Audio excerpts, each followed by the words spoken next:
Welcome to Education Matters, presented by the Public School Forum of North Carolina. I'm your host, Mary Ann Wolf. This week, we hear from superintendents across the state about the biggest challenges and opportunities that our schools and students face this year.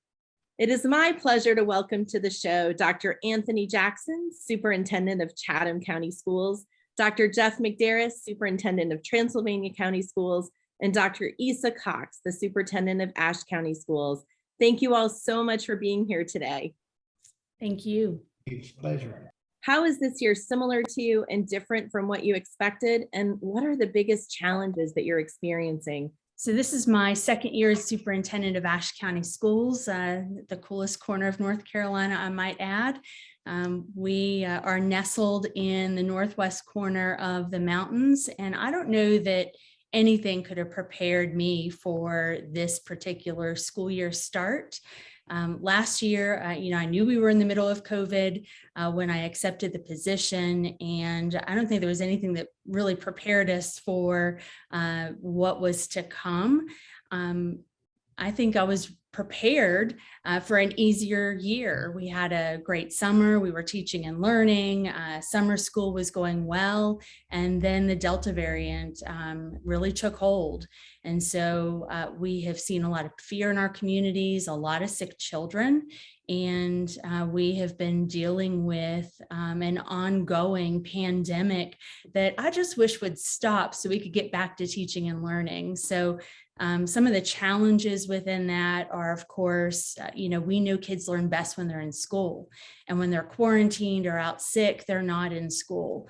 And that's been a huge challenge for us and a barrier that we'll continue to overcome over the next couple of years. I mean, we have kids who've missed 10, 15, 20 days of school already due to COVID. And then there are the other normal things that happen as well. So I think for me, that has been our biggest challenge. And then also some of the normal things. And teachers are exhausted. Our administrators are exhausted at this point in time. And so keeping their spirits up, really helping them to understand how important they are in the lives of children and what they mean to all of us in general for our future. That's one challenge that we are continually working on anyway. Dr. Jackson, not only are you superintendent of Chatham, but you also are the president, I believe, of the Superintendents Association. And so you're thinking about this a great deal. I wonder if you could talk a little bit about the vacancies we are seeing and what are some different things that we might be able to do as communities in the state in order to help fill those, because they're really important for kids.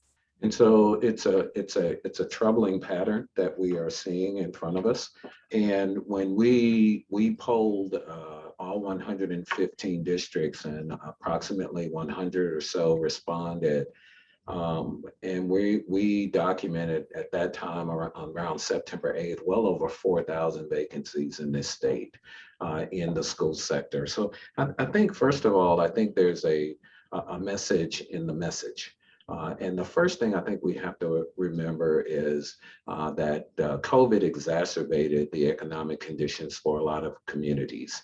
And while there was support, people fell behind. So economically, people have to find a way to recover financially as well. We're talking about all the other recovery lanes that are out there. And so a livable wage is important. And so I'm hoping that through the budget process and through some other means that we can begin to look at what we're paying people. In the school sector, 80% of our budgets go to people, which means we need resources to make this happen.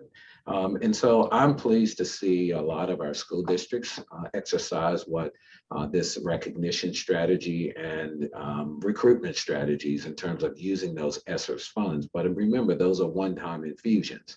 And so when you have dollars with a deadline, you can only make short-term investments. We've got to have a long-term strategy. that long-term strategy has to be inclusive of rethinking how we approach human capital. And I think in the school sector, we're going to have to think very, very differently. Right now, it's very difficult to find instructional assistants and bus drivers and child nutrition. And these people are the oil in the engine. We can't function without them. And we know that. So we're going to have to really, really build, I think, an entrepreneurial spirit in the public sector around human capital and figuring out ways to attract them, and not only ways to attract, but ways to keep the ones that we have. And so I'm excited to see some of the innovations that are happening out there around this space. And hopefully we'll have the courage to try new things and to rethink this whole notion of how we get good people in front of our kids every single day, from the minute they get on a bus to the minute they get back home. Another thing that we're seeing across the state is that the political environment for superintendents like you and school boards has been particularly complicated. I wonder if you would be able to share a little bit about how you're coping and how are your school boards coping as well? Well, I'm going to say this, and again, I've been a superintendent long enough to remember when school board meetings were boring. And so I would say that right now, we all are going to have to just step back, and I would hope really remember that our kids are watching us, and that we have a responsibility to teach them civil discourse and to teach them how to resolve situations even when we don't agree.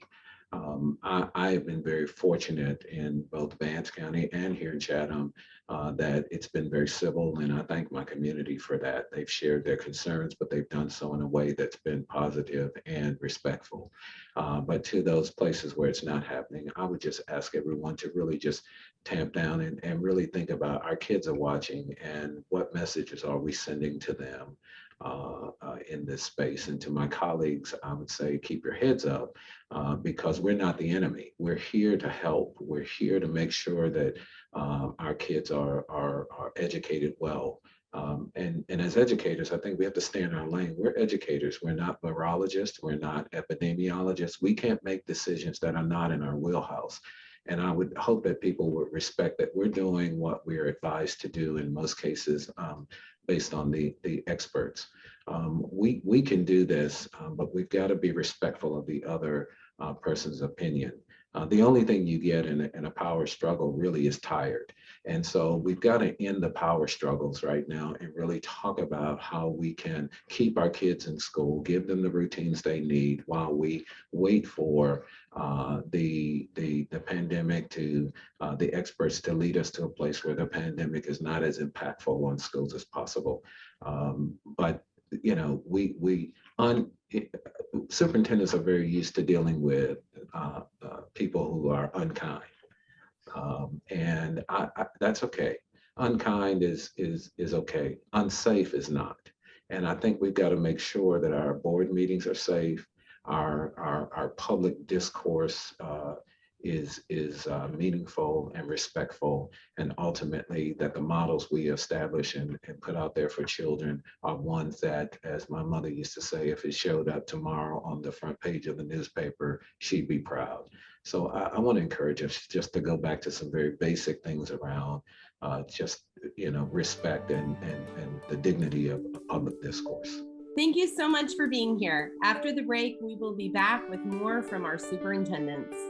Education Matters is brought to you each week in part by Town Bank, serving others, enriching lives. Welcome back to Education Matters. We're hoping to see a final state budget in the next week or two, but we also know that there's a lot of discussion and a lot of efforts right now about the Leandro court case and the judge's order to the General Assembly to fund the areas outlined in the Leandro plan. So I'd love to briefly hear from each of you. What support does your district need from the state as we move forward in this very lengthy budget season, knowing you've already started your school years? So first of all, I think that we've got to get back to what our system was built on, and public education is the responsibility of the state. And if we want a highly skilled workforce, we have to invest in it. Our children deserve it and they matter. And we need an investment in our people. They are not going into the education field.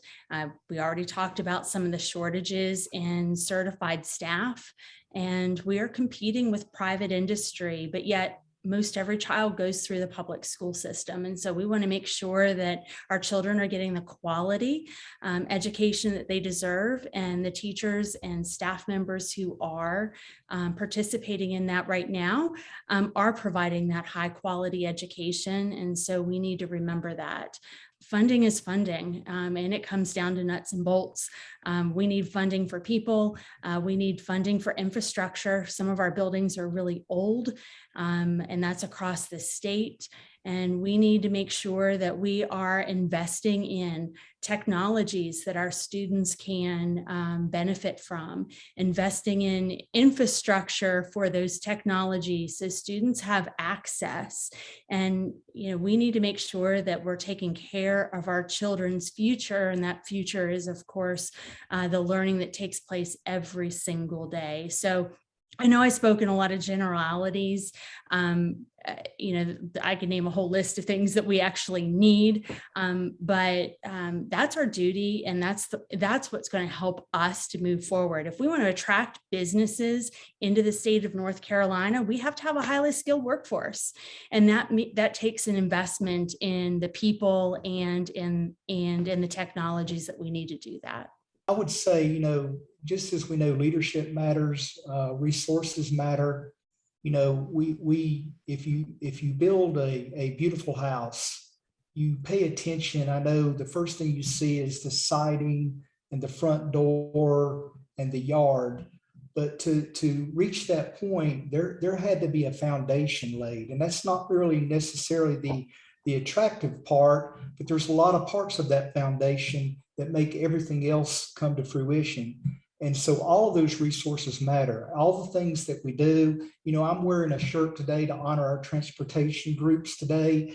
These are all part of our social infrastructure. And just as we need to invest in the physical infrastructure, we can't forget to invest in the social infrastructure of our state, because this builds resiliency, it builds the workforce, it builds our economy, and it builds our local communities. So I would simply say that those resources matter. The flexibility in those resources to meet local needs matter.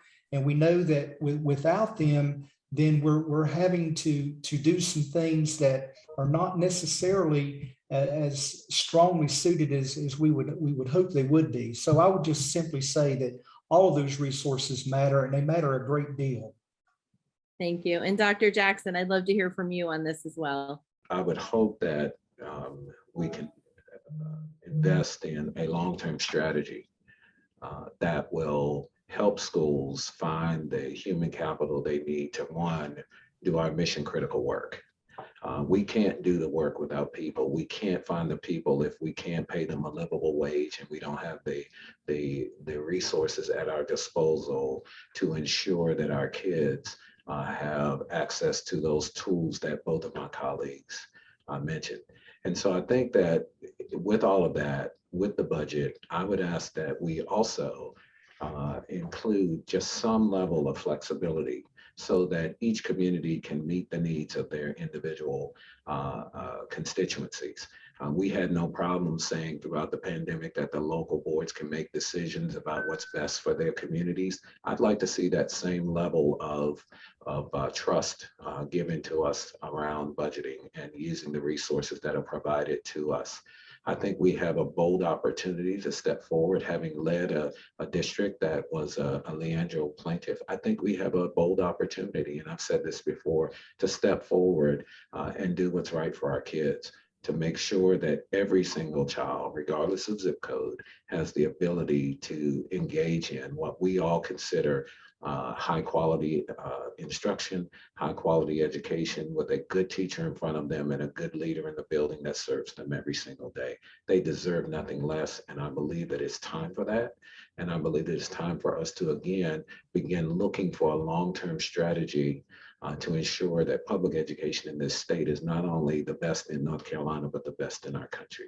We know as a state, we actually have done a really good job of having a strong fiscal picture. We have some estimates are 6.5 billion, but more recently $8 billion surplus in our funding in order, for our state. And so I think that's a huge compliment that we're in that position. But also we know that the things that each of you lay out really are investments, right? They're investments in the future. And that's been something really important, I think. And I appreciate you all laying that out. One of the questions that came to mind as you were talking is we do hear a lot about the federal funding that we have received as a state and as school districts. And yet I know that that federal funding has been needed and a good amount has already been spent. And I just wonder if any of you want to comment on that, in that sometimes that's what we hear about as though there's all this federal funding, but I don't think that's replaced the need for a very significant investment from our state as well. Would any of you like to talk about that? I'll start. I'll reiterate what Dr. Jackson said in that we have to look at sustainability. We need a long-term plan, and this money is out in a couple of years. So yes, it's very helpful. It's helping us to mitigate the gaps. It's really helping us to put to good use get some extras, if you will. We don't have necessarily the people to hire all the extras that we need in order to move forward. We've got to think about this as a long-term strategy. And when it ends, we can't say, oh, well, our children don't matter anymore. Whatever we started that we thought was so great within our local community suddenly has to go. So that's why as a state, we must take a look at how we invest in our education. And yes, it's for every child, regardless of zip code across our state. And, we're in the mountains. We have very different needs than what the East Coast might have, or even downtown Raleigh. We have very different needs, but our kids have needs just like the kids in other school districts. And that flexibility to utilize the funding that we do get to be able to meet the specific needs of our communities is really, really needed. And so I would hate to see, just like some of the federal funding, it in a bucket, and then you have a little bit left over that you need in another bucket, but you can't move it to that other bucket because of the rules that surround it. So it's hard to explain to people who don't work with those budgets every single day, but we would like the flexibility so that we could utilize the funds to meet the needs of our kids. I would just like to make sure that we have those types of conversations that Dr. Cox is mentioning.